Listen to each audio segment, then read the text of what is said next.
আসসালামু আলাইকুম। কেমন আছেন সবাই? আশা করি অবশ্যই ভালো আছেন। আজকে আমরা আলোচনা করব বিশেষ ক্ষমতা আইন 1974। আইনটা খুবই গুরুত্বপূর্ণ।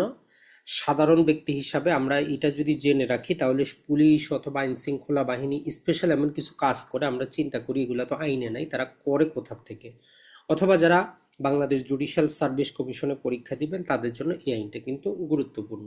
তো চলুন দেখা যাক আইনটার মধ্যে কি আছে। অলরেডি আমরা প্রথম একটা ভিডিও আপলোড করেছি, সেখানে ওই অংশটুকু দেখলে সাধারণ ব্যক্তি হিসাবে আপনার এতটুকু বুঝে চলে আসবে যে আপনি কোন বিষয়ে পড়তে চাচ্ছেন এবং এই আইনটার মধ্যে কি আছে। টোটাল এই আইনটার মধ্যে যদি আমরা দেখি, প্রথমেই জাস্ট একটু বলে নিই যে 10 প্রকারের বিভিন্ন এক্সট্রা যদি বলি আইনের কাজ করা যায়, খুবই গুরুত্বপূর্ণ, একটা দুইটা না 10টা। এর মধ্যে সর্বপ্রথম আমরা বলতে পারি যে প্রতিরোধমূলক আপনার আটক। আপনি অপরাধ করার পূর্বেই আপনার সন্দেহ হইলেই সরকার আপনারে প্রতিরোধমূলক ডিটেনশনে নিয়ে যেতে পারবে, এটা একটা আছে।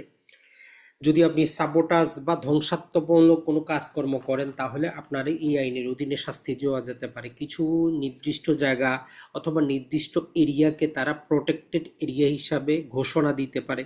এই যে কারফিউগুলো জারি হয় এই আইনের অধীনে কারফিউ জারি হয়। ব্ল্যাক মার্কেট, কালো বাজারে যেখানে জিনিস পণ্যের দাম নানা প্রকার বেশিভাবে বিক্রি হয়, এই যে জাল টাকা, সরকারি জাল স্টাম্প, এইগুলার শাস্তি। স্মাগলিং মানে হচ্ছে যে চোরা কারবারি, এক দেশ থেকে অন্য দেশে আপনি বিভিন্ন প্রকার দ্রব্যগুলো অবৈধভাবে সরকারের রাজস্ব ফাঁকি দেওয়ার জন্য যেগুলো করতেছেন। এটা ছাড়া খাদ্যদ্রব্য, ওষুধ, পানীয়, কসমেটিকের মধ্যে ভেজাল, এই টোটাল 10 প্রকারের বিভিন্ন প্রকার অপরাধের বিচার এই আইনে করা যায়। তো আইনটা তৈরির প্রেক্ষাপট আমরা সবাই জানি যে স্বাধীনতার পরে 1972 সালে যখন সংবিধান প্রণীত হয়ে এরপরে আসলো 1973-এ মোটামুটি শেষের দিকে দুর্ভিক্ষের কিন্তু প্রভাবটা দেখা গেল। তো তখন নানা প্রকার ভাবে মানুষ বিভিন্ন জিনিস কি করতে মজুত করা শুরু করলো, কালোবাজারি শুরু করলো, অস্ত্র হাতে নেওয়া শুরু করলো। এই যে জাসদ যারা আছে, রক্ষী বাহিনী আমরা বলি, সবাই অস্ত্র হাতে নিয়ে গেছিল। তখন সরকারের জন্য এমন একটা আইনের দরকার ছিল যেটা একদম কি করতে পারবে, জুডিশিয়ালের মতো কাজ করবে, তাৎক্ষণিক কাউকে গ্রেফতার করা, অপরাধ করার পূর্বেই গ্রেফতার করে নেওয়া। তো এইটা আমাদের 9 ফেব্রুয়ারি 1974 সালে সংসদ আইনটা পাশ করা হয়। আর এইটা 15 ফেব্রুয়ারি থেকে এই আইনটা কার্যকর করা হয়।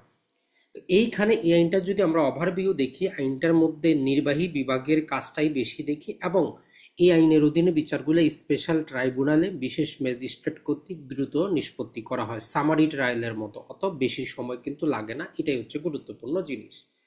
এখন আইনটা যখন আমরা পড়তে যাব, আইনটার মধ্যে 3টা গুরুত্বপূর্ণ ডেফিনেশন দেওয়া আছে যেটা আমাদেরকে জানতে হবে, কারণ এই ডেফিনেশন না জানলে ভিতরে পড়ে আমরা বুঝবো না।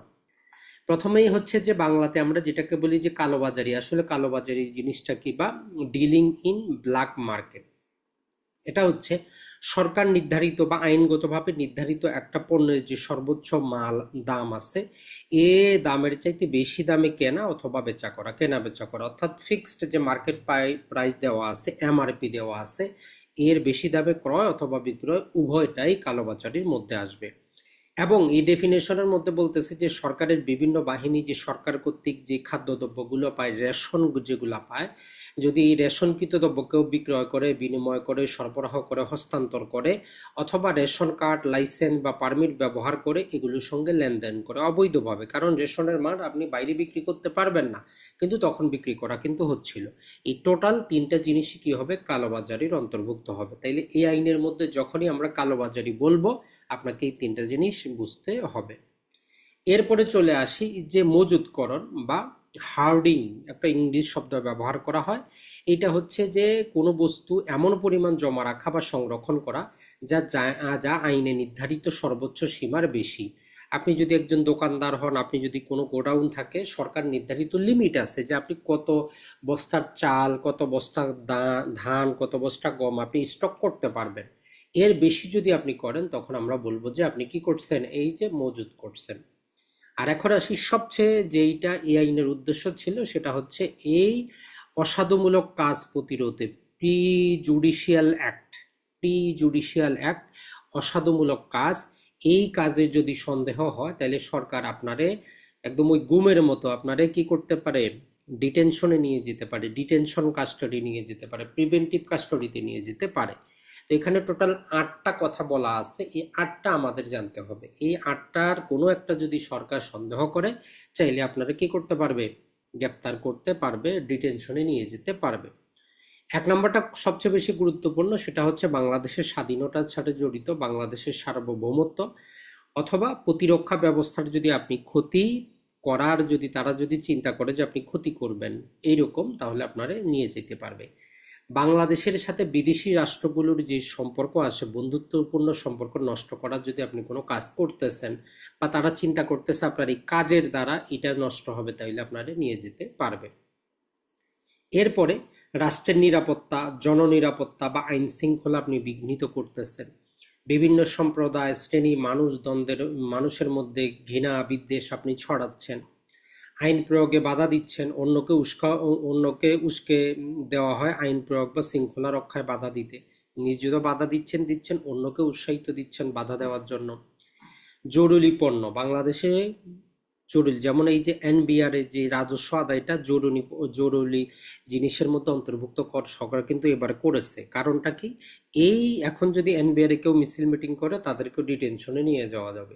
তাহলে জরুরি পণ্য বা পরিষেবা সরবরাহ এবং রক্ষণাবেক্ষণে যদি কেউ ব্যাহত করে, ওষুধ আনা নেওয়াতে কেউ যদি কি করে সেখানে ব্যাঘাত ঘটায়, মানুষের মধ্যে ভয় এবং আতঙ্ক সৃষ্টি করে, রাষ্ট্রের অর্থনৈতিক এবং আর্থিক ক্ষতিগ্রস্ত যদি হয়, এই রকম কোনো কাজ আপনি করেন অথবা তারা চিন্তা করে যে আপনি কাজটা করবেন, তাইলে আপনাকে প্রিভেন্টিভ কাস্টাডিতে নিয়ে নিতে পারবে।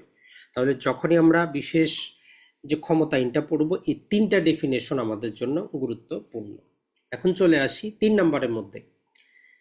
3 নম্বর ধারাটা আটক বা বহিষ্কার আদেশ দেওয়ার ক্ষমতা। সরকার কি করতে পারে, সরকার যদি কোনো ব্যক্তিকে নিয়ে সন্তুষ্ট হয় যে তাকে অসাধুমূলক কাজ মানে প্রি জুডিশিয়াল অ্যাক্ট করা থেকে বিরত রাখতে হলে নিচের যে কোনো একটি অবস্থা নেওয়া জরুরি। আপনার বিরুদ্ধে এখনো ফাইনাল কোনো অ্যাকুজিশন নাই, গ্রেফতারের কোনো কারণ নাই, আপনি করবেন এখনো করেন নাই, তো নর্মাল আইনে যতক্ষণ না করতেছেন গ্রেফতার করা যায় না, তো এক্ষেত্রে বলতেছে যে তাকে আটক করার আদেশ দিতে পারেন, আপনি এখনো অপরাধ কিছু করেনই নেই।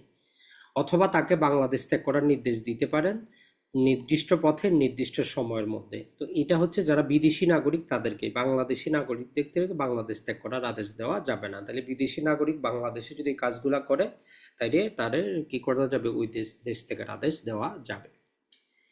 এখন যদি আমরা দেখি, এটা ছিল সরকারের।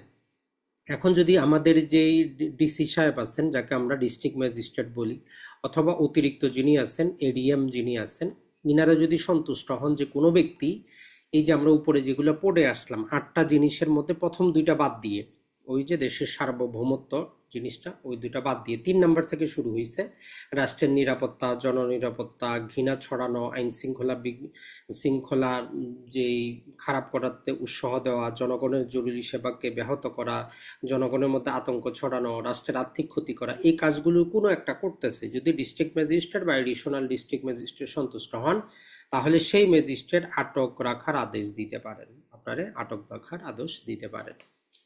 এখন চলে আসি যে সাবসেকশন 3 আমাদের বলতেছে জেলা বা অতিরিক্ত জেলা ম্যাজিস্ট্রেট এইরকম যদি আটক আদেশ দেয়, তাহলে কি করবেন, সঙ্গে সঙ্গে সেই আদেশের কথা, আদেশ দেওয়ার কারণ এবং সংশ্লিষ্ট তথ্য সরকারকে রিপোর্ট করতে হবে। এই আদেশ সরকার কর্তৃক অনুমোদন না হলে 30 দিনের বেশি কার্যকর থাকবে না। তাহলে ডিস্ট্রিক্ট ম্যাজিস্ট্রেট যদি কাউকে এরকম নিয়ে যায়, উনি তার যাবতীয় কিছু দিয়ে সরকারকে জানাবেন, সরকার যদি অ্যাপ্রুভাল করে তাহলে আরও রাখা যাবে, নাইলে ম্যাক্সিমাম 30 দিনই ডিটেনশনে রাখা যাবে, কোনো প্রকার আপনি অন্যায় করেন নাই তারপরেও। এরপরে আমরা যদি দেখি, যদি বলতেছে যে যদি কোনো ব্যক্তি উপধারা 1(b) এর অধীনে বাংলাদেশ ত্যাগের আদেশ অমান্য করে, একজন বিদেশি নাগরিক বলা হয়েছে আপনি চলে যান, এই কালকের মধ্যে চলে যাবেন, এখন সে যাচ্ছে না, তাহলে পুলিশ বা সরকার কর্তৃক নির্ধারিত ব্যক্তি তাকে জোরপূর্বক বাংলাদেশ থেকে বের করে দিতে পারবে। এটি উপধারা 5 অধীনে বিচারাধীন শাস্তির অতিরিক্ত হবে, অর্থাৎ একটু পরে আমরা শাস্তি পাবো, এই শাস্তির অতিরিক্ত। যদি কেউ ধারা 1(b) অমান্য করে তাহলে তাকে 3 বছরের কারাদণ্ড অথবা জরিমানা অথবা উভয় দণ্ড দেওয়া যেতে পারে, আপনি যে যাচ্ছেন না, এই না যাওয়ার কারণে শাস্তি ভোগের পরে তারে কি করা যাবে, ডেপুটেশন করে দেওয়া যাবে। এই ছিল আমাদের আজকে আমাদের যে স্পেশাল পাওয়ার একটা পড়লাম আমরা, এইটার মূলত 1, 2 এবং 3 নাম্বার সেকশনে 3টা। তাহলে একে আমরা জাস্ট আইনটা তৈরির যে উদ্দেশ্য সেটা দেখলাম। আইনটা তৈরির মূল উদ্দেশ্যটা কি, এই যে অসাধুমূলক কাজগুলো করা, দ্রুত বিচার নিশ্চিত করা, কিছু হিনিয়াস ক্রাইম, যে 10টা ক্রাইমের কথা আমরা বললাম, অর্থাৎ নির্বাহী বিভাগকে আরো শক্ত করা। তো এই আইনটা বলতে পারি আমরা যে দুই দিকে ধারালো অস্ত্রের মতো। সরকার যদি ভালোভাবে যদি এটাকে কার্যকর করে, ভালো একটা গভর্নিং তারা করতে পারবে সরকারের। আবার যদি খারাপভাবে এটা ব্যবহার করে, মানুষের জীবন কিন্তু নাশ হয়ে যাবে। যে ক্ষেত্রে একজন ব্যক্তিকে ডিটেনশনেরটা আমরা পরবর্তী সেকশনগুলোতে পড়ব, যে আপনি কোনো অপরাধ করেন নাই, তারপরও আপনাকে 30 দিন, 120 দিন, 6 মাস এইভাবে করে করে আনলিমিটেড সময়ের জন্য ডিটেনশনে রাখা যেতে পারে। তো ধারাবাহিকভাবে আমাদের ভিডিওগুলো আসবে, অবশ্যই কমেন্ট সেকশনে জানাবেন ভিডিওগুলো কেমন লাগতেছে। ভালো থাকবেন, সুস্থ থাকবেন। আসসালামু আলাইকুম।